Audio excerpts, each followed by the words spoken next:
Welcome back to Podcast Recovery, everyone. We are your hosts, David O. And Carly R. Carly S. Carly R. Carly R. Okay, we'll go with that. Today, we're joined by our very special friend, Erica. How are you doing? Hi, how are you? I'm doing well. How are you doing? It's a Sunday morning, and I'm here. Okay.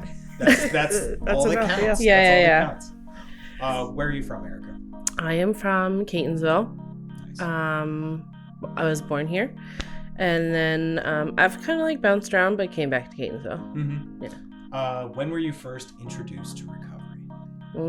When I went to rehab. When was that? In January. I was there for 30 days in 2017. I knew nothing about recovery. Really? Yeah, obviously I knew there was AA, right? Yeah. Everybody really kind of knows AA, but I didn't know there was a thing, NA. And also, I didn't know I was an addict for a really long time. I just thought it was normal. Really? Yeah, I just thought it was, super normal to, do drugs. Yeah. Because everybody was doing it, and it wasn't, abnormal. And, at least the people I were hanging out with were doing drugs. So, I was like, oh, yeah, this is totally normal. Yeah. Go get some Coke on a Monday morning. Yeah. Why not? Yeah. Yeah. How else are you going to get through Monday morning? I have no idea. So how long have you been clean? I just celebrated 5 years. Woo! Yeah. It was, it's pretty cool. Yeah, I'm almost shocked, right? Because you never really think you're going to get clean and stay clean. Technically, and it actually says this in a piece of literature, after 3 years, you're considered an old-timer. So both of you are now old-timers. Wow. Yeah, you're a predecessor. That does no. Yeah, you're both predecessors. It's not Isn't a that thing. weird? It's not It a is. thing. It is a thing. Okay, I don't know. Congratulations, okay, ladies. cool. Yes, congratulations to both I'm of you. now old. And a special shout out to Carly because she just celebrated as well. How many years? 4. 4. And we found out they have the same clean date a year apart. So congratulations, both of you. Thank you. Yes. And really quick on your tip about not knowing about AA or not knowing about NA, I'm dealing that with my cousin Mac right now. He's in Ohio and he reached out to me for help. And I had to explain to him NA, and I found a schedule for him, and he's actually going to his first NA meeting today. That's awesome. So exciting. I love that because Yes. I loved my first meeting. Yeah. It was a really cool experience. Yeah. So, and they both, him and his sister Charlotte, who I'm giving a shout out, have been listening the whole time to our podcast, supporting us. So Mac and Charlotte, love you, and away we go on our podcast. So without further ado, I'm going to turn it over to you to share your story with us. So take it away, Erica. Okay. Hi, I'm Erica. I'm an addict. That's how I know to introduce it, right? Hi, Erica. Hi. So for me, I started super young, at 12. Yeah. But I had a really normal childhood. My mom and dad are still together. I had a sister. We were super normal. What'd you use first? I used alcohol because what drink? Actually it was Flying Dog. Wow. Right? Look at this one. Right. Yeah. So I was a Mike's Hard Lemonade. My mom's not a drinker, but Yeah. my dad loves his beer and wine. Yeah. And wine was always in the house. That's a but classy beer start. is in the garage. Yeah. So it was easy to be I'm just gonna get some toilet paper. I'll be back. It was Flying Dog, and I was like, ugh. But then I was like, intense. this is kind of nice. What was your first, Carly? Probably Rolling Rock, because that's what my dad drank. Okay, that's decent. That's not bad. That's actually pretty good. That's actually like water. Rolling Rock was Rolling just... Rock, it is water. Dude, it is water. It's It is just Pennsylvania swill is all that is. But yeah, all right, continue. Yeah. Okay, so Flying Dog. And don't drink, everybody. No, don't do that. It's not a good time. No, I'm just kidding. So I started really young. Mm-hmm. I had a traumatic experience that happened, which started me on this path of pain. So I was raped when I was 11. Jesus. So then, like, all those feelings of, like, it's all my fault. I blamed myself. Like, why me? Yeah. So then, like, I thought at such a young age, I deserved it. I must have done something to deserve this, like, journey, right? And so then, like, you know, I'm still hiding it. I didn't tell anybody until I was about 16. But from, like, 11 to 16, I was, like, a shit show. But I never showed anybody, like, out in the world. I, like, held everything, like, deep down inside. Yeah. But I was having, like, a lot of behavioral issues. Arguing with my parents, fighting all the time, bucking at the system. And it was, like, super crazy because my mom and dad were so upset. They didn't know what to do. And so finally they took me to therapy, and I told the therapist. And and they told my parents, but unfortunately, like, in my family, everything gets kind of, like, shoved under the rug. Like, we don't, like, fully deal with it. So as I was telling them that, like, they didn't take it seriously, but also didn't, like, fully run with it. Yeah. So it kind of just happened, and, like, I kicked my dresser one night, and I split my toe in half. Oh. And I went to the hospital because I was, like, arguing with my mom. And, like, I was like, you don't care. Like, you don't love me. And then they gave me, like, Xanax. And my mom was just like, can we, like, take a prescription home? Because it, like, fully calmed me down. Yeah, no shit. And I was like, yeah, give me the Xanax. Yeah. So then I had Xanax. Yeah. And now I have alcohol. Oh, yeah. And Xanax. And I was like, yes, this is Eric amazing. knows that story. Right? So, but I would never do it, like, during the day at this point because I still had to, like, in school, right? Well, I mean, yeah. But I was That's like, not an excuse for any of well, us. yeah. But, like, I would never take Xanax during the day because I knew how much it would knock me out at night. Yeah. And I didn't want to feel anything at night. So, like, I would take one every single night, and then I would go to my doctor and get more of a prescription. Yeah. And then, but then in, like, high school, I'm crazy. I'm, like, playing sports. I played lacrosse. I played soccer, but all, like, varsity. But, like, at night, I would turn into a different beast. I, like, went to the bar. At, in like, high school? Yeah. So Which bar? Okay. There's a bar in Canton. Okay. Off Boston Street, Castaways. Yeah. That I got into. Yep. And I made friends with the bartender. Yeah. And then I made friends with the bouncer. Of course. And then I started dating a cop. Wow. So, like, I got to go. How does Right. that Oh, work? God. It was How does that work? so bad, how old bro. are you? I'm in high school. So, like, 15, 16, 17. Dating a cop. Dating a cop. And not, like, we weren't, like, boyfriend, girlfriend, like, but we would hang out. So, like, I was like, oh, we're dating. Like, Yeah. But. Did he know? We're dating. Did he know that you were 16? Yes. Ah. And, like, so I would go there at night. I would sneak out of my house. I would go to the bar. And, you know, I was just like, oh, I'm so cool. Yeah. And, like, in hindsight, I was like, God, I was such a douchebag. But, like, no, Maybe he's because, the bigger douchebag. huh? Maybe he's the bigger douchebag. Oh, 100%. But, like, I was so cocky. Like, Yeah, oh yeah. right? So, Oh yeah, you know a bouncer, know a bartender. yeah, I and was have a like, cop I'm boyfriend. so cool. Oh yeah. And I would, like, bring my friends, and then we would all get in. Yeah. And, so, but then, like, I had, like, boyfriends during the day, right? So at school, I had my, oh, God, yeah. Savage. I was 100% a savage, like, without any remorse. Yeah. And I just didn't want to feel. I just wanted to be loved. Yeah. And so for me and my journey, literally drugs and men would go hand in hand. Like there was like not one without the other. Yeah. And like for me also, I would have one, and if I was like finished with that person, I'd have another one on the back burner. Wow, you're just a man. Oh, I was just like such an asshole. If I still am. But I am like it's progress, not perfection. You're 100% correct. But like so that was like my life.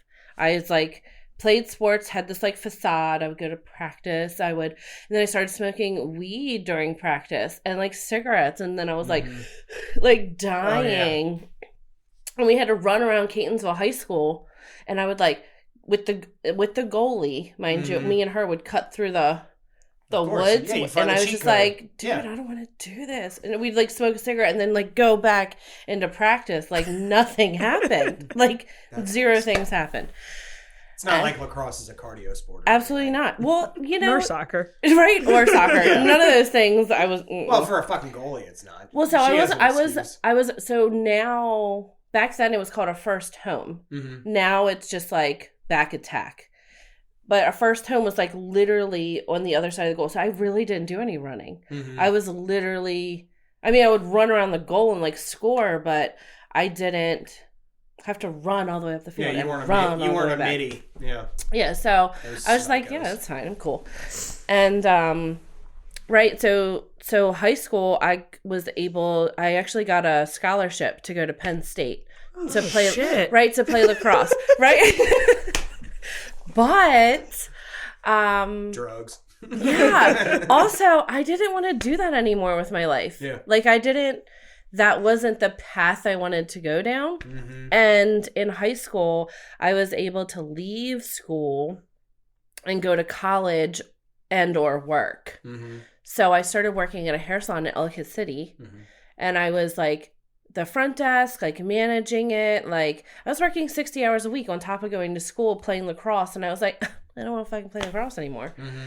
And I was like, I want to work. I want to make money. I want to like get my life on the road. So like I didn't go to college, which completely disappointed my parents.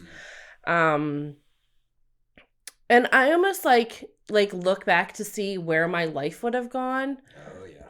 And I imagine my whole life completely different. Mm-hmm. And then, right, so now I'm finished high school. I'm working at a hair salon. And I then decided that I wanted to go to hair school because I loved watching the hair world so much. Mm-hmm. And so I did that. And so I went to the Paul Mitchell School in Glen Burnie, mm-hmm. which is no longer there anymore. And I got kicked out of that hair school. Wow. I imagine that's hard to do. Yeah, it really is. Because it is hard to do.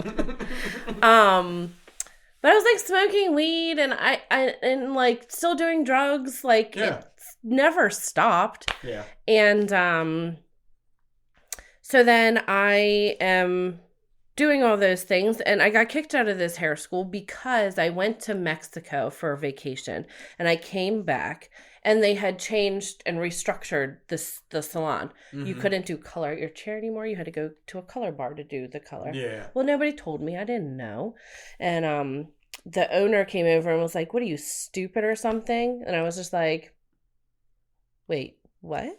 Yeah. Like, have you lost your Yeah. Do you mind? know who the fuck I am? Yeah, like, wait, excuse you. So, and then I, like, excused myself from my client. And I, like, literally let him have it because he was, like, super nasty to women. Like, I saw the way he treated his wife, he treated us, and I was just like, that's it. Like, I'm letting you have it. And so I got kicked out. And that was a barbering school. So then I drove to the Paul Mitchell in Frederick, which was cosmetology. Okay. And I finished there and I loved it. God, it was such a change. Mm-hmm. And I was like, this is why I'm doing here. Like, this is the reason right here. Really, Glen Burnie and Frederick are different. Yeah, right? Like, but I also had to drive there every single day. Yeah, it's pain in the ass. But it was beautiful. It was like a Mhm. beautiful drive in like the beautiful town. And it was like downtown Frederick. And it was so nice. Yeah. And I was just like, you know what? This is why this is the bougie stuff I wanted to do. Like, I'm bougie. This Sitting is the here with bougie your Michael Kors bag. Yeah, clearance. It was clearance. Don't let it fool you. So that's like what I wanted to do. I like saw my boss and her extravagant life. Yeah. And I was like, I want that. That's what I want. I want a house. I want like the car, the family, the like, I want all of it. Yeah. And I was like, I'm going to go get it. Yeah. Did I though? Yeah. No. So I finished hair school. I loved it. I started working at that salon that I was working at. Also dating a guy at this time, and we had moved out to Ellicott City in one of the townhomes in like that really nice community back there. I cannot remember the name of it. Yeah. And I had the townhouse, I had the guy, I had the job. The money, the power, the Right? Like I prestige. had it Yeah. all. And I'm like drinking more now. So not as much pills, but like drinking. And then like occasional Coke on the side. And right, it's a weekend. Yeah. Do that. And one night he came home and he dislocated my shoulder because all I asked him, mind you, I don't care. But he was like, I was like, did you go to the strip club tonight? Like, you got glitter everywhere. Dead giveaway. Right. And I also did not care that you went to the strip club. Yeah. Literally just a question. But he was so drunk. He like dislocated my shoulder, which still today it dislocates continuously until I get surgery, which I don't know if I want to do. Yeah. So I'm like, you dick face, take me to the hospital. And they gave me Percocets. And I was like, yo, where has this been my whole life?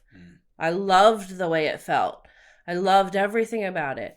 And I was like, I got this shit boyfriend and I got this job that I love, but like also don't want to be there because I was like, how am I going to further my life in Ellicott City? Yeah. At a hair salon that's like in the cut. And I was like, I want more. So I left the house that we were in. I left everything. My bed, my dishes, my whole life. I just left it. I grabbed my purse, like a couple article of clothing, and I left. And I never looked back. And then I started at a salon in Columbia. And I hated it there. I hated it with everything in me. Yeah. But then a salon in Baltimore City reached out. It was the Red Door Spa. And I mean, I don't know if you know about salons, but that was like up with the Ritz. Okay. So men's haircuts were like $50 a piece. And that was just a cut. That didn't include like your wash, your massage, your beard trim. Like that's where it started. That's pricey. I mean, a women's haircut was $60 without a blow dry. Good God. So with a blow dry, it was like $80 to $100. And so that's where I wanted to be. Like Hot this air is like costs $25. yeah, pretty much. So I was like, yeah, I'm definitely taking it. So I was there and I like met a guy, right? So drugs and guys. Yeah. And I met a guy. That's the title, Eric. Drugs and guys. God, it is the title. Because it should be the title.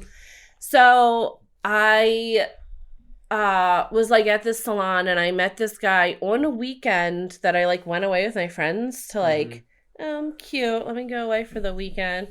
And I went away for the weekend and I met this dude who I had zero interest in, but like alcohol, drugs. Yeah. I was like, cool, I'm going to hook up with you. I will never see you again in my life. Well, I got pregnant. Oh, it's always that guy. Right? Like, it's always God. fucking that guy. So I got pregnant. And my whole life changed. Yeah. because I could no longer party. Mm-hmm. And I had to like literally be serious. So I'm still working at the salon. Still can hold a job, still can do all these things. Mm-hmm. Moved into my parents because I'm like 20, 21. Good God. Yeah. All of that happened? Oh, yeah. Holy shit. And I'm telling you, my life, it was I like thought we were crazy. talking like 5-10 years. No, Good I God. was 21. I Yeah. had my daughter when I was 22. Mm-hmm. Well, I still was 21 because my birthday was like 2 months later. Mm-hmm. So I had her, but when I tell you this relationship was so toxic, but like I was willing to make it work because I'm pregnant. I didn't want to be by myself, Mm-hmm. right? So like for me, filling a void was more important than my happiness. And he was such an asshole, man. He would so then I started working at a salon and working on bartending. I'm pregnant, working at a salon and bartending because I'm like, I have to make so much money. And he's like, I'm a taxi driver. I'll work when I want to. And I'm like, yeah, you're fucking amazing. So he like would get arrested all the time and I have to bail him out. And he'd come to the bar, which I worked at Caton Tavern. Oh, shit. Right there. Mm-hmm. And it's like morning shift. So he would get off his like whatever job he had at the time and he would come in and drink and I'd have to pay for it. And I'm thinking that this is normal, right? Because like I'm like trying to keep my family together at this point. Like my family was more important than my happiness again. And so I had my daughter January 16th, 2009. And she was a month early, so I was not ready. Mm-hmm. She was supposed to be born on Valentine's Day. So I had to stop working. I did not have enough money saved. But I made it work. Like we tried to make it work. Mm-hmm. And this was the first grandbaby of the whole family. So That's a big deal. she was the biggest deal. Mm-hmm. And so she's so spoiled. I mean, still to this day. She's 13 now. But she's like so spoiled. Pain in the ass. But she was born. I turned, 22, still working. But there was Easter Sunday. The day before, he had gone to the city to get whatever. I don't know what he was doing. I got a phone call saying that he was locked up for crack. And I said, cool, leave him in there because I'm not bailing him out anymore. Yeah. I have now this kid to take care of. But that sent me on a spiral because now I had a kid to take care of. And instead of doing the motherly thing and taking care of her, I reverted back to my old ways. And I started drinking heavily, doing drugs every night. My mom would watch the baby. I'm going out because I can't deal with this. This is too much. I'm now stressed out. I'm still so young. And oh my God, it got so bad. And I did not get high or drunk or anything during my pregnancy, which is I was so proud of myself today. Back then it didn't really matter to me. I was so young. But like today I'm like so proud of those like 2 moments in my life. And then I like, oh shit. My bad. I like met this other dude. Okay? God, I fucking hate myself. And I met him and I knew him in middle school. Mm-hmm. No, elementary school is when we met. But he moved to Lansdowne. And that's when I should have known. Right? God, I hate myself. Such a Catonsville thing to say. That's It is such a Catonsville thing to Such say. a Catonsville thing God. to say. You moved to Lansdowne. And somebody from Arbutus would even say that too. They'd be like, "Oh, they're on the other side of the tracks." Fuck them." Yeah, and I was like, shit, Erica. But so he kept like trying to talk to me, and I was like, no, like I'm this new mother. I don't need you in my life. I'm swearing off men.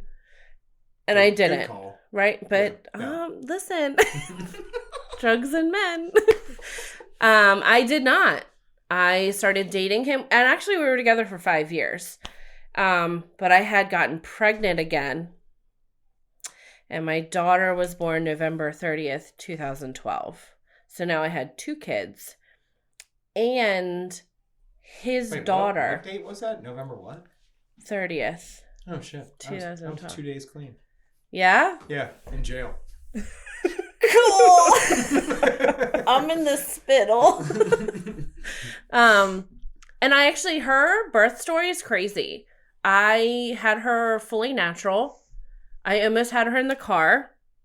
I kicked a couple out of the elevator because I'm like literally about to, Yeah, you're ready to go. ready. So I'm on the table signing the paper and I pushed her out. Like I didn't even like panic. Like you have to like do things before you have a baby. It's a whole process. Yes. So I didn't do any of those things. And I walked to my postpartum room.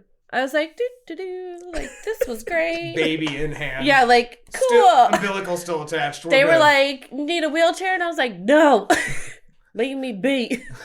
But the hospital, my daughter's father left, got drugs, and brought it back. So I have this new baby, and they were like, you want us to take us to the nursery? And I was like, yes. This is Lansdowne Dad? Yeah. Yep, that's on brand. Yeah. So I was like, take her to the nursery. I'm over here. I'm already getting whatever they give you Oh, yeah. after labor. Yeah. And now I have like extra. So I'm like chopping up things, looking for the nurse, closing the curtain, like doing lines in the hospital with my newborn baby, like over there. Oh my God, it was crazy. But that's when my drug addiction really took off. Yeah. Like hardcore. So I had these 2 kids, and now I'm still like drinking, doing drugs, working still though. Yeah. Like still making money. And I look back and it's so crazy to me. Well, then, I found out he cheated on me while I was pregnant, but I still stayed because he was providing me drugs. Like, so now I'm staying because he's like going to get drugs. Like, I don't have to do anything at this point. Guys are the worst. Yeah, right? Drug of all. Like they literally are bringing me what I need. I don't need anything else from you. I just need what you're handing me. And we would split it up. And if we didn't split it up equally, I would lose my mind. Yeah. Yep. Yeah, for sure. Like, if you're not giving me my equal share, I'm done. That's the line.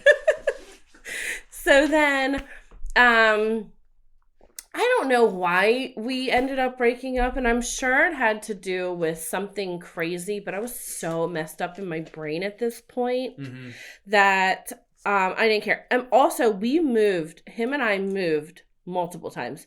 Marl Park, Wilkins, and then back to Catonsville.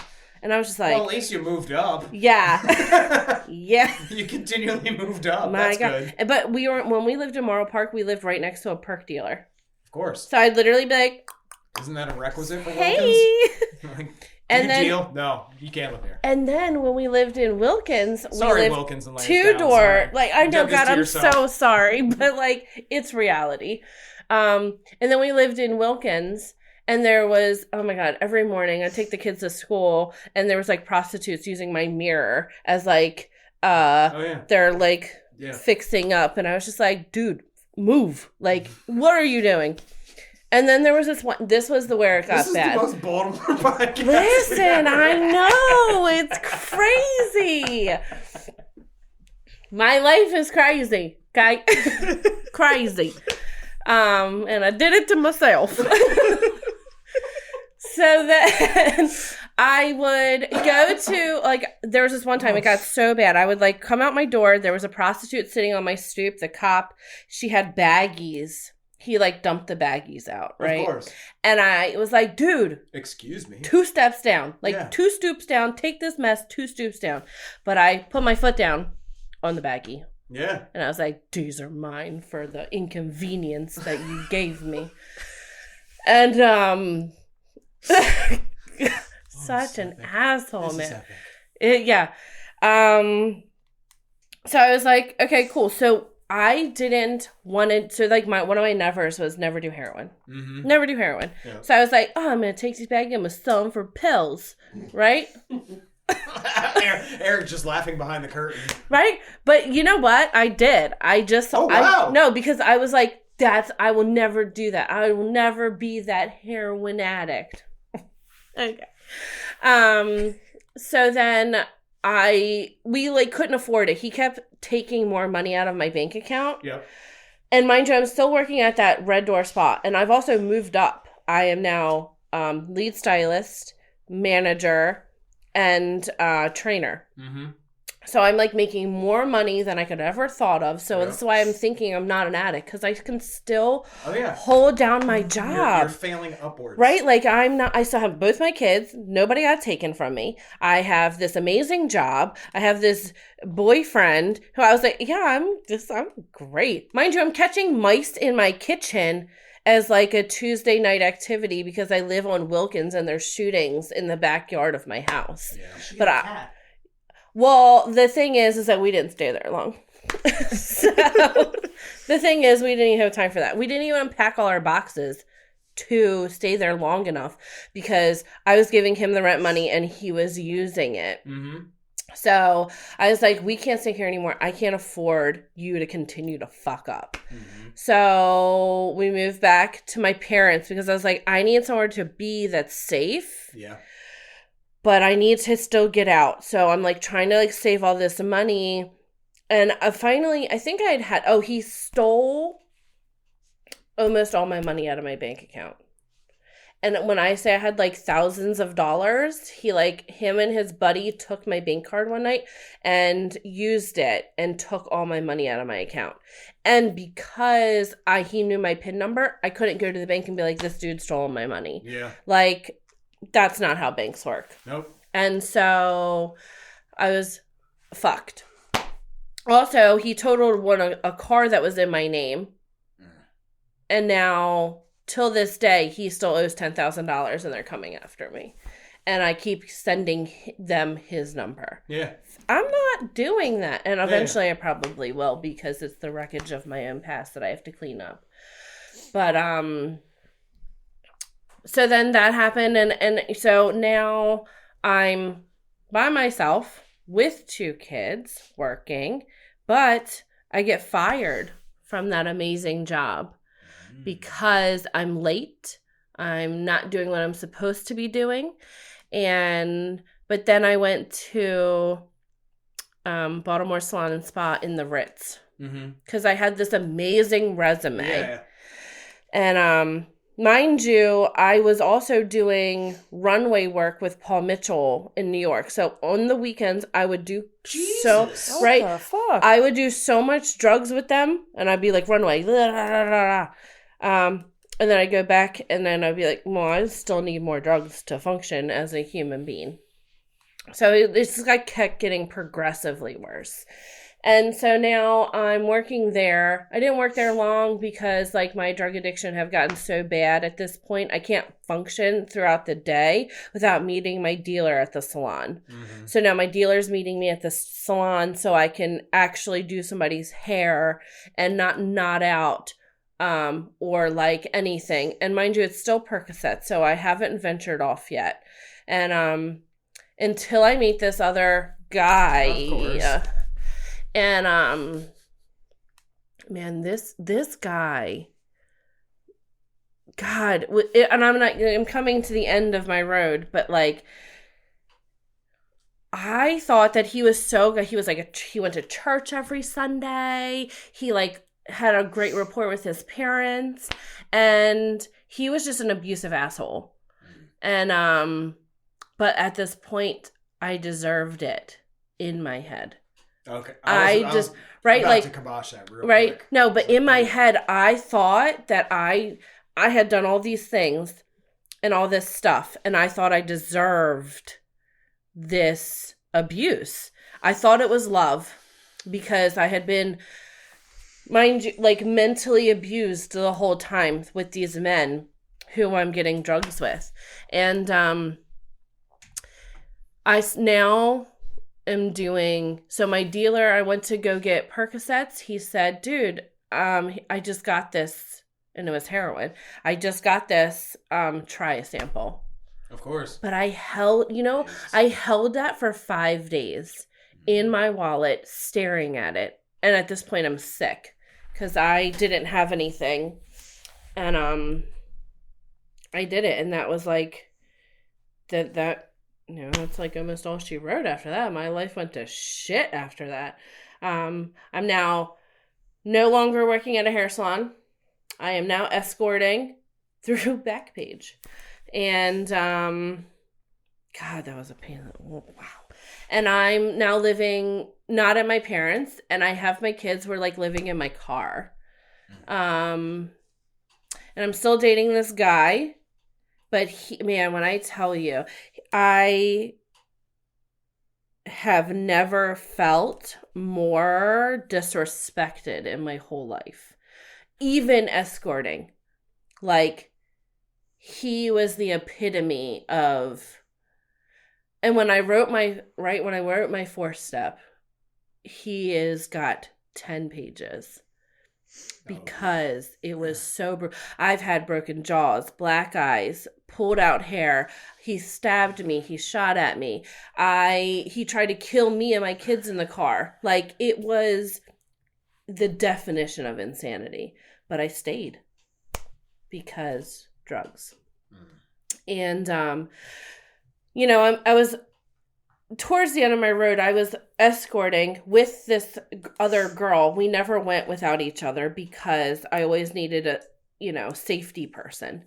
But like, even that, that lifestyle is really rough, man. Yeah. Like, rough. I was also beaten, but also I couldn't do anything without drugs. Mm-hmm. So I had to go get it. And if I didn't have any, I'd be like, you're paying for this before we even do anything. Because in my head, I couldn't even do it. Yeah.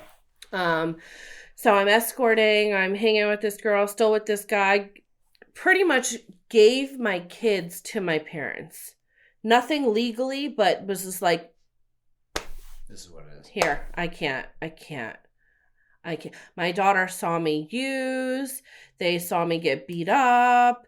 They saw me literally at the lowest of my low. And mostly my oldest daughter, not so much my younger daughter. But one day my younger daughter put a straw up her nose and she said, Mommy, look at me. Wow. Right? And I was just like, Erica, what are you doing, dude? And it wasn't shortly after that I was just like, I don't want to do this anymore. Mm-hmm. So I was supposed to meet a dude.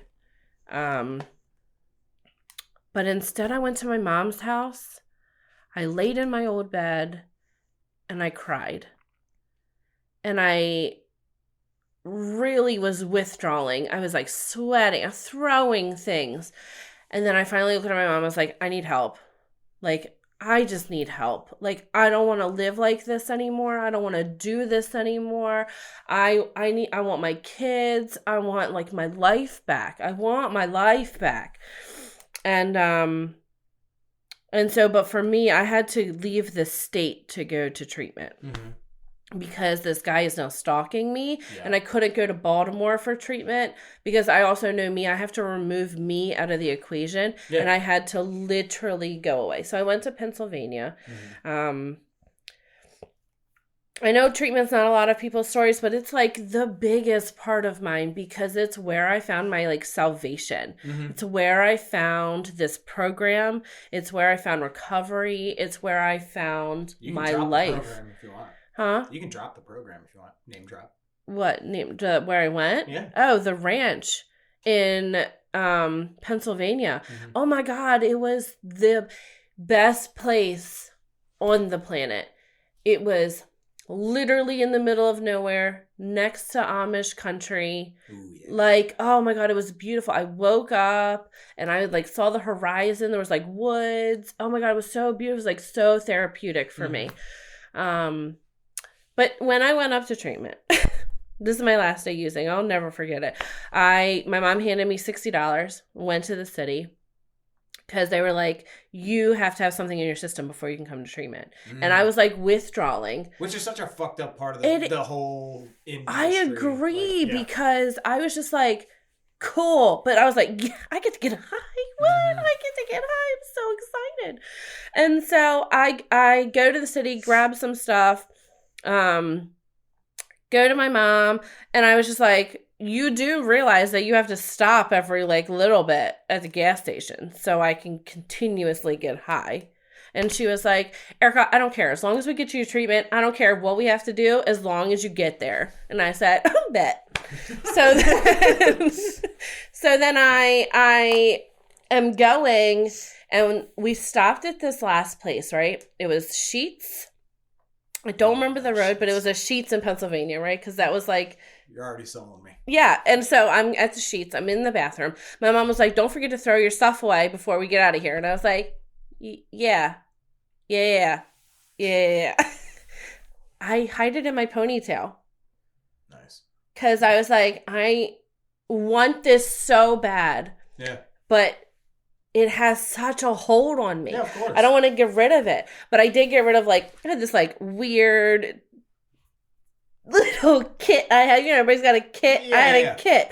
And I had this like little blue box, and I was like, I don't want to get rid of you. But I threw it in the trash can, but I kept one straw and a pill. Mm-hmm. And mind you, by this point I'm doing fentanyl. Oh. I'm not even doing heroin. I'm doing straight fentanyl. God, you're so lucky to be alive. You're 100% correct. Because I would go and they'd be like, oh, we have scramble over here. And I was like, no. I went over that white shit. I want the fentanyl now. Now I want fentanyl. And, yeah, oh God, it was crazy. That's crazy. I can't forget that part of my story ever, because that's where it led me. Yeah. To all the way from alcohol, Xanax, Percocets, heroin, fentanyl.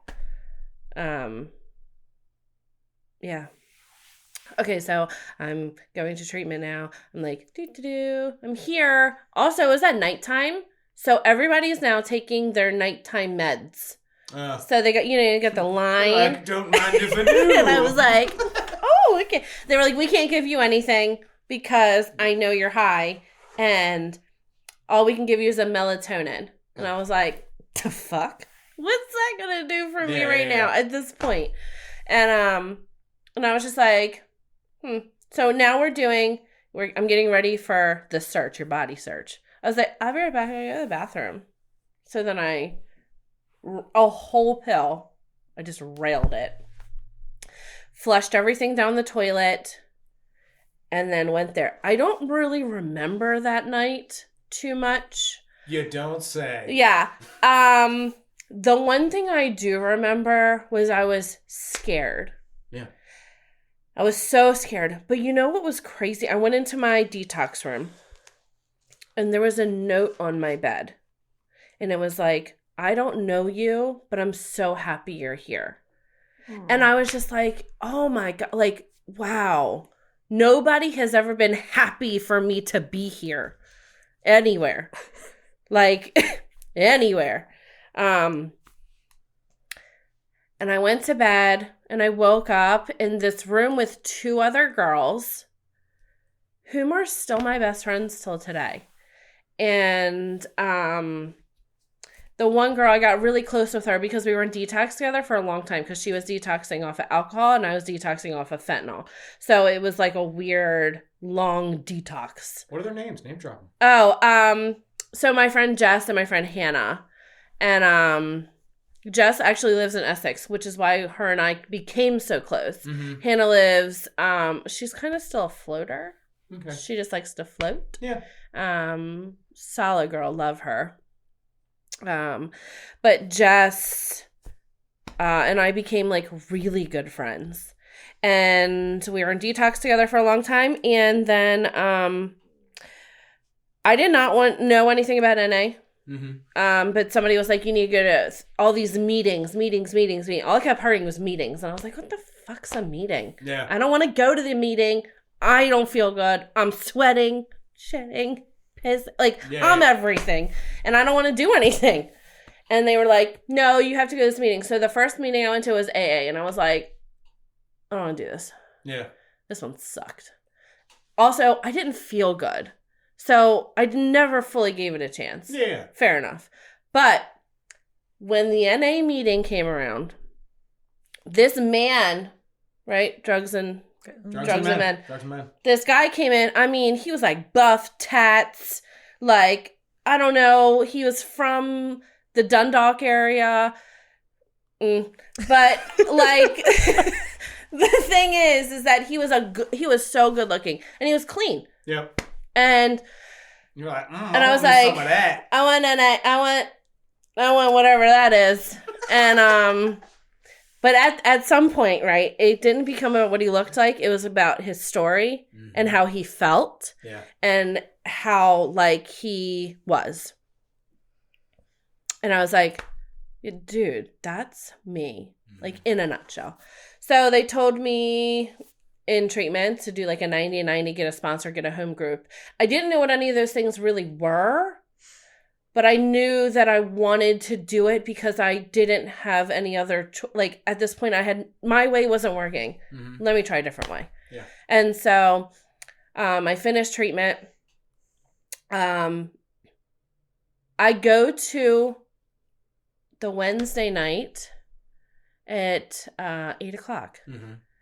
And I immediately knew Pat. Oh, yeah. Him and I went to high school together. Mm-hmm. And so I just raised my hand and I was like, hi, I'm Erica, I'm an addict, and I just got a treatment today. And that, like, started my journey. But, like, you know that notepad, right? It's so embarrassing. You know the notepad? Yeah. I wrote my day, how many days I had on there. Yeah. I was like, yeah, I'm so happy. I remember that. Yes. Because I didn't know what it was. Yeah. And I was like, I'm 30 days clean. Fuck you all. And I wrote it. Yeah. Because I was so proud. Like, I didn't have 30 seconds before. It Should be. Right. So I was like, I don't know why it has to be a year. Like, if it's fucking 17 days, you should be able to write it on. I agree. Because, 100%. Like, I think that clean time should always be celebrated. Hell yeah. So I did. I wrote it. And then I went to a meeting for every single day for almost 2 years straight. Nice. Because they told me that I had to chase my recovery like I chased my drugs. Mm-hmm. And I did drugs every day. Yep. So I'm going to recover every day.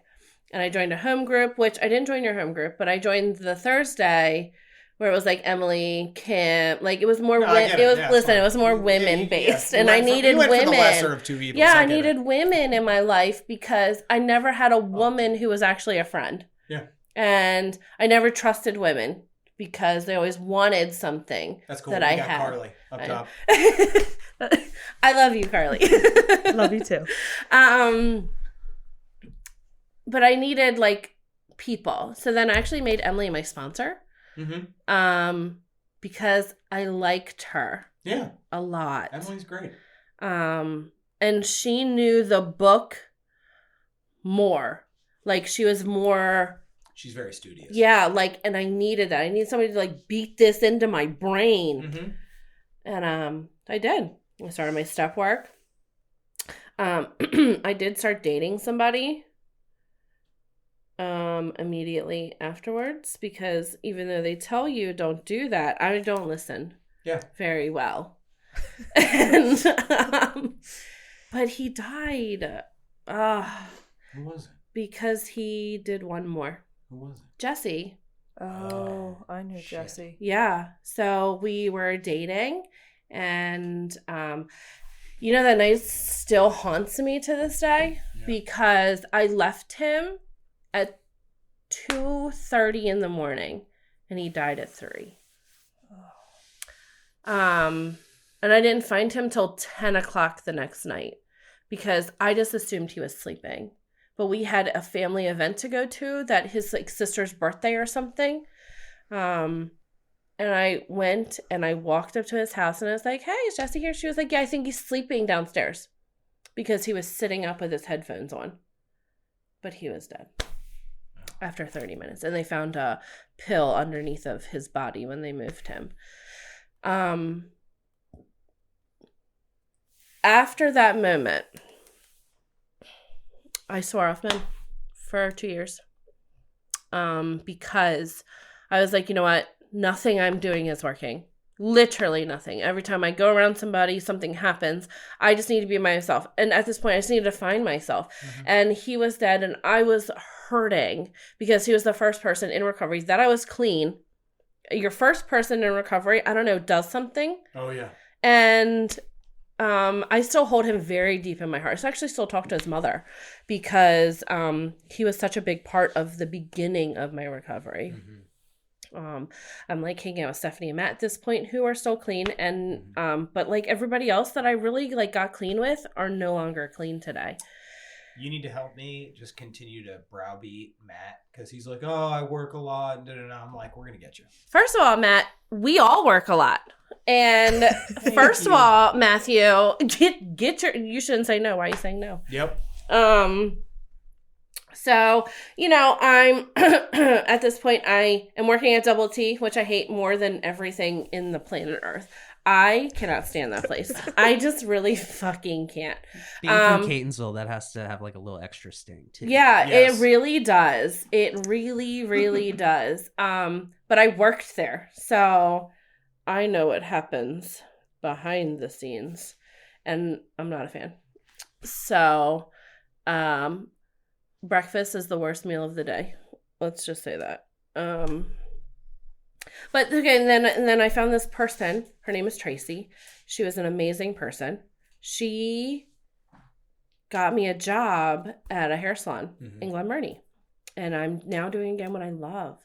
Clean, with recovery, finding myself again, finding my place on this earth, being a productive member of society, taking care of my children, going to meetings, trying to find balance. I loved it. I loved my life. And I'm so glad that I got it back due to this program, due to this, recovery. And so I'm right, swore off men, go away. And but then I started dating this guy in AA, and I was like, oh yeah, AA, fuck NA, because all NA guys are going to see me in a meeting, and if I date an NA guy, I don't want to see that person in a meeting. So let me, AA. Okay.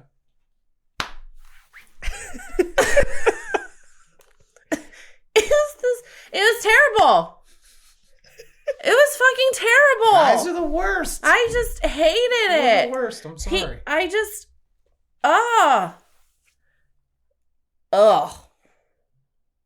So mad at myself because I waited so long. It was terrible. For 8 months. I like to torture myself. At this point, I have both my kids back, and they're so amazing.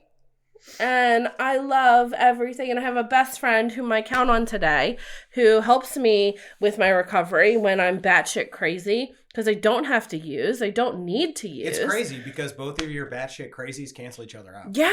It's perfect. I love it. She's like my literal person. Yeah. If I could have just one person, it'd probably be her. Yeah. For the rest of my life. I say you just ditch Matt. Well, I've talked to her about that, so you're just kidding. I mean, okay, I am also dating somebody, but oh my God, he's so good to me. Good. He's so good to me. I never knew what, having a person would do for you. And I don't need him to, be around me 24/7. We both do our own things. And I love that. And then we come together and we're merging this blended family. You know that movie Blended? Mm-hmm. That's how I feel, right? It's still crazy, but I love the togetherness of it all. I opened up my own studio in Glen Burnie. So I have my own business today. With COVID, actually, I got my studio during COVID, which was crazy because I didn't think that was possible, but it was, and it actually worked out better because nobody likes germs, and I can clean it myself. So like, it's just me and this other person. I love it. On a serious note, this year was like really crazy for me. My daughter's father died. My oldest daughter's father died. Found out that he was inappropriately touching her after he died.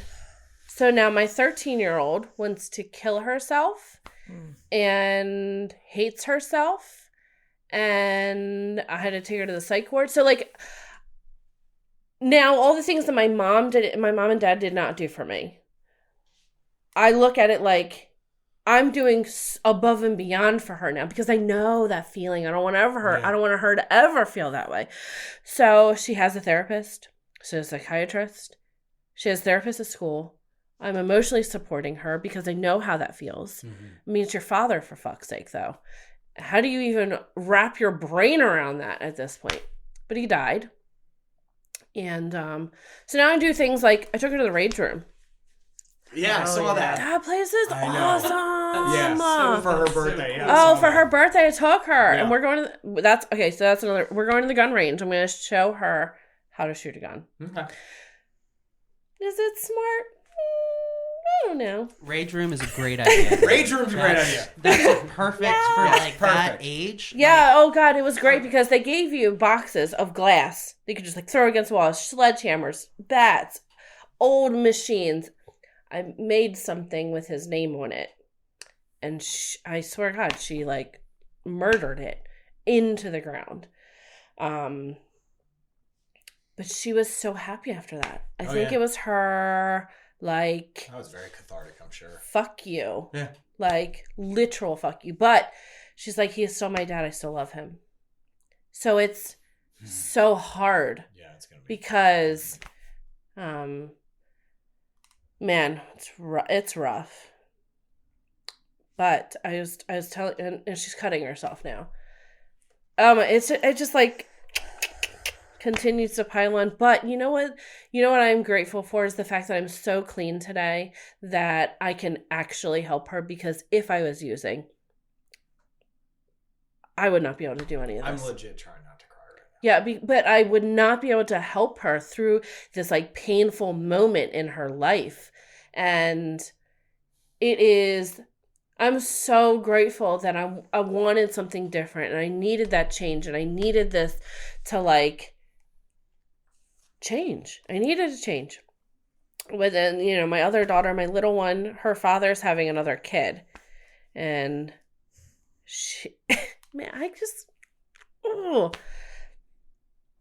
he no longer talks to her. God, I know how to pick 'em. But you know what? My boyfriend today he's so amazing, and he's such a sarcastic dick. So he's gonna make fun of me for saying it, but like he's so supportive, and he's like the most healthiest relationship I've ever been in, and both my children adore him, and he doesn't push anything. He lets them be at who they are at their own pace, and it is so amazing, and I'm so grateful for him, because I never thought they would have a positive role model in their lives. Even if him and I do not work out, they see the positive. They see the difference, the change, the like what it should be. Yeah. And we've been together for 2 years now, and honestly, it's been so good. So good. And trying to find this thing called balance again with my life, because new boyfriend, kids, work, meetings, recovery. It's hard. It's one of the hardest things I've had to do in recovery is find balance, but like so blessed to be able to find it. I don't know. I'm just so blessed and grateful for this like program, for this everything. But, all right. That's all I got. That was amazing.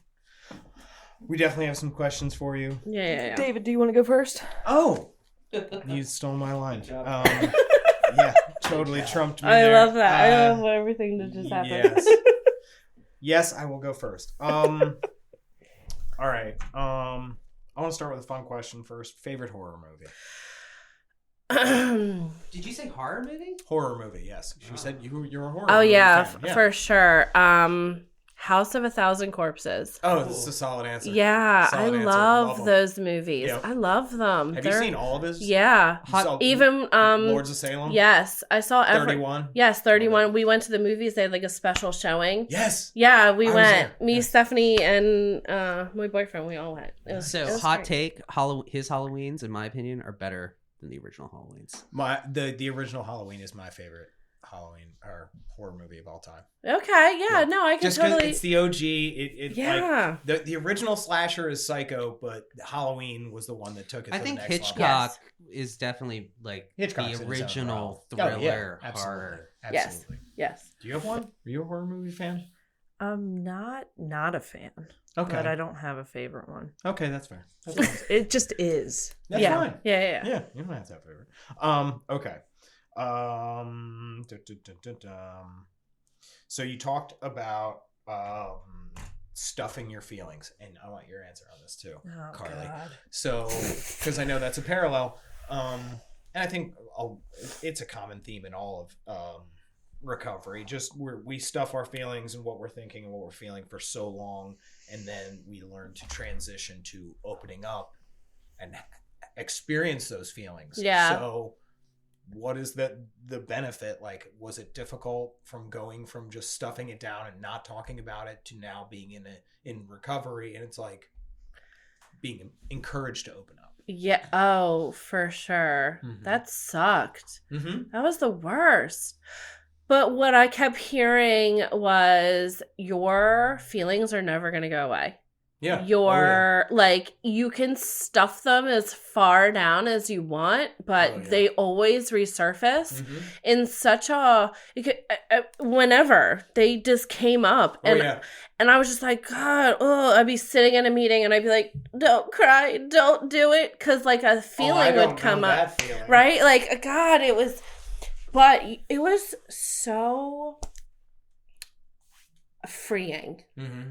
because I no longer have to shove all of that in a weird spot anymore.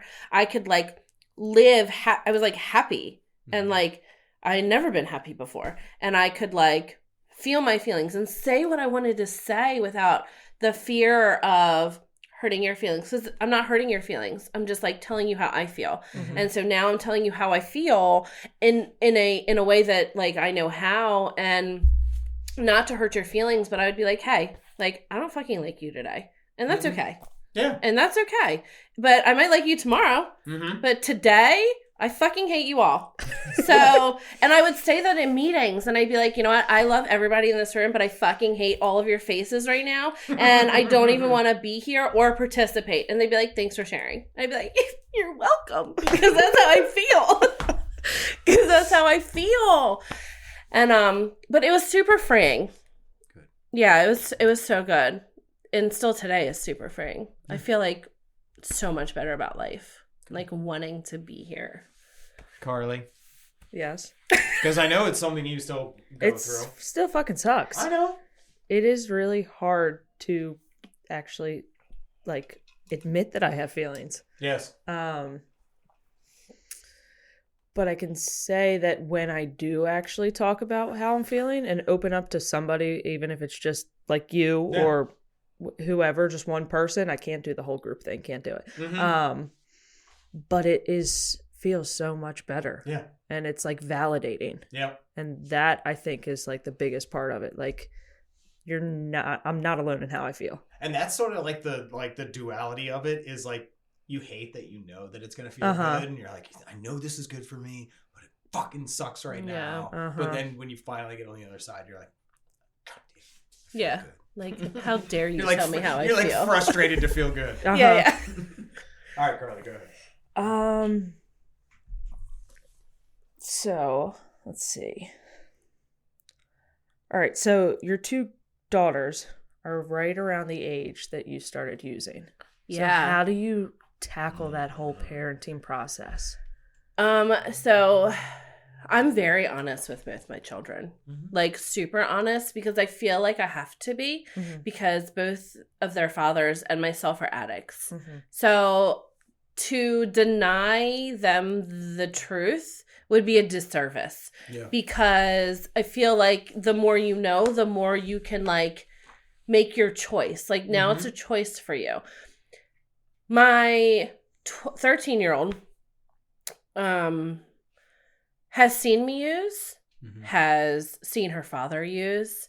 I mean, for God's sakes, he called her one time, like last year, and he was high on mushrooms. And he was like, yeah, I just took some mushrooms. I was like, dude, you're such a tool. Yeah. But, like, she's like, I don't ever want that, Mom. Right? And I'm like, you know, okay. Okay. Am I in denial that they might never do something? No. I know it's a possibility. The only thing that I can say is, number one, like, I can't project, right? Because for me, it throws me into a tailspin. I will literally drive myself crazy. To be honest with my children, yes. Like, am I delusional they probably will smoke weed? They probably will. Am I delusional that they're probably going to drink? No, they probably are going to. Am I fearful for the future? 100%. But I don't know where it's going to lead me. And for me to, like, assume the worst now, which I do daily. Oh, yeah. Because I'm like, oh, dude, you're so an addict. I'll be like, do something. I'll be like, oh, God, you're going to be the worst. Or, like, I know, like, I can see it. But, you know, I really don't know what the future is going to hold. But I am very truthful with them. They've been to meetings. They've been around people in recovery. They see the other side of things. So I'm like, hopefully that, like, literally will be a bless. I don't know. I want to be like, yeah, I have all the answers. I fucking don't know. And it's scary. It is scary because I do see it. And I see so much of them, myself, and their fathers. So, like, but I'll just tackle it when I get there. It's their choice at some point. And, you know, at least I know this, like, thing called recovery, so I can, like, And really... they've been to meetings with you. They go to meetings. Yeah. They go to, like, events, picnics. Like, every single person that's in my life is in recovery. And I choose to keep it that way because I want to show my kids that there is a way to live without the use of drugs or alcohol or anything. You can still have fun. You can still go on vacations. You can still hold it. Like, it's just, you know, lead by example. So that's all I'm trying to do today. It's just, like, lead by example, that you don't have to do those things. So, yeah. So I want to go back to addiction a little bit. So you talked about early in addiction, Percocets and Xanax, and then the later heroin and fentanyl. So is there a different mentality of, like, when you're taking something from a script versus, like, when, like, is it does your mind, like, play a trick, like, oh, this is a prescription, it's okay, and then when you're finally into the heroin and fentanyl and everything, it's just a different mindset. It's a different animal. It is. It truly is. Because I could go into the doctor's office and be like, my arm hurts. And they'd be like, oh, here's Percocets. Here's muscle relaxers. Here's morphine. And I'd be like, yeah. So for a long time, my drug dealer was the doctor. Because I had this dislocated shoulder. I had, like, tendonitis in my shoulders. I have back pains. I had children. Like, I had been stabbed. I had been shot. Like, I had all these things where I feel like, yeah, I can totally milk this for so long. And then the doctor stopped giving it to me, which means that I had to find my own way. And, you know, going to the doctor and going out on the street is, like, a high on its own. To find it. Oh, people don't realize how the lifestyle is part of it too. Yeah, like, I couldn't take my daughter to school without meeting my dealer first, which means that when she was in kindergarten, she did not go to school until I got drugs. because I had to find somebody on the street. I had to find this and I had to find that. And it is just a different beast all on its own. Because when the doctor can just hand you the script as opposed to going out and finding it, it's just so different. But, you know, they're trying to put Logan on antidepressants and stuff. And I kind of am really nervous. I have that journey ahead of me now because I told the therapist, I was like, listen, you know, me and her father are both addicts. And I'm not saying she's an addict, but what I am saying is that it makes me nervous because I don't want her to be stuck on this pill for the rest of her life. And they were like, oh, it's temporary. And I said, I have heard temporary my whole life. And temporary does not always mean temporary. And so we're trying to find different alternatives. Maybe a non-narcotic, maybe, you know, more. I'm trying to get her into like meditation because I meditate on the regular. You could try St. John's wort if you wanted something natural. Okay, for sure. I will definitely do that. Also, I hear acupuncture is very, very good for anxiety and depression in children. Okay. I do have an acupuncturist because I got Bell's palsy and I have an acupuncturist now because of this. I will definitely try all those things because I'm really looking for alternatives. Yeah. And I'm really trying to like help her the best that I can without trying a substance first because I want to show her also that you don't need to take something prescribed. Yeah, there's like so much stuff out there. And so we've tried yoga, meditation. I will try acupuncture, and I will actually go get some St. John's wort because I really want her to be her best authentic self. Yeah. Without a prescription, if I can. If I can't, we'll tackle that road too when we get there. And you know, but I'd like to try I'd like to exceed all possibilities first. Yeah. Yeah. All right. So, how does your addiction manifest itself today? It's like my favorite question. Yeah. Oh God. You know, when it's so funny because it comes out like oh my God, it's so embarrassing. I will be okay, and it's not mostly like I really don't have the desire to use anymore. You know, I've asked my higher power to lift that from me, and like thank God it has, because my first reaction today when something comes up is I like to talk to myself, and I talk back because I'll be driving down the highway and I'll be like, fuck you, you motherfucking bitch. You know? And I will be like, oh my God, Erica, you're god awful. Or, you know, one therapeutic value helping, like one addict helping another addict. So somebody will ask me to help them. And my first response will be like, absolutely not. I don't even like you. And absolutely, that's not the case. I just... Yeah. Dude, I just say it. First thing. Yep, my brain, Yeah, I just say it. Not that, and so I don't think before I speak sometimes, and I still do that to this day. You know, if I feel bad, Amazon is really bad because I have packages all the time delivered.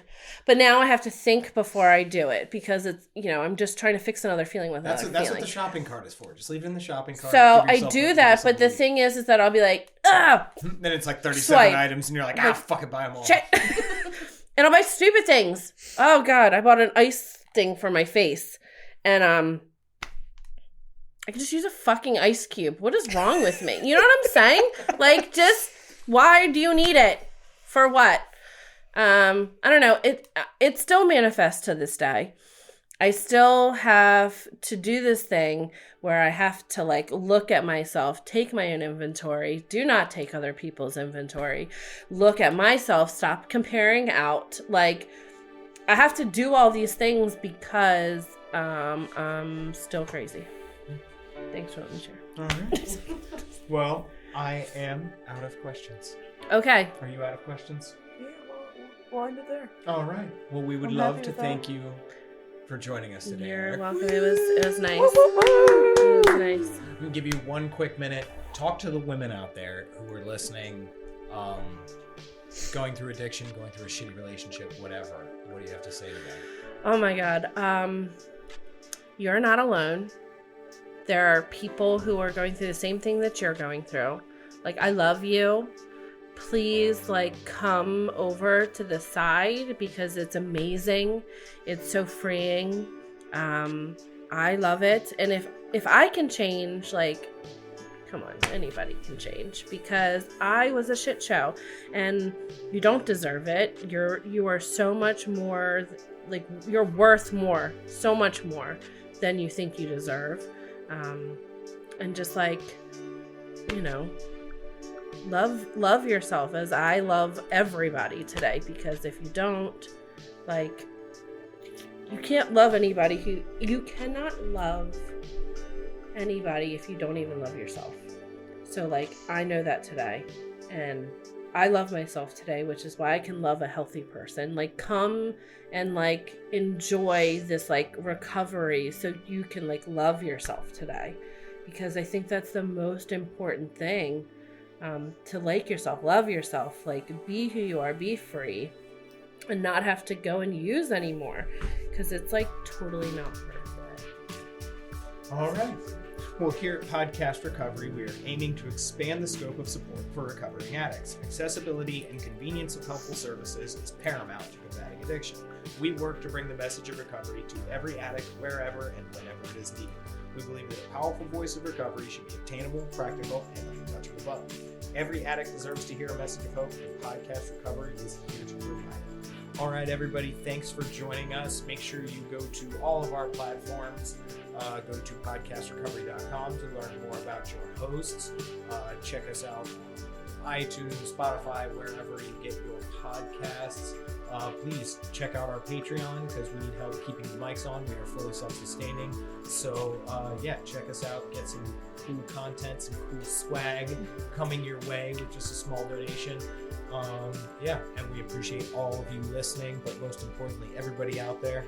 Stay safe and stay clean.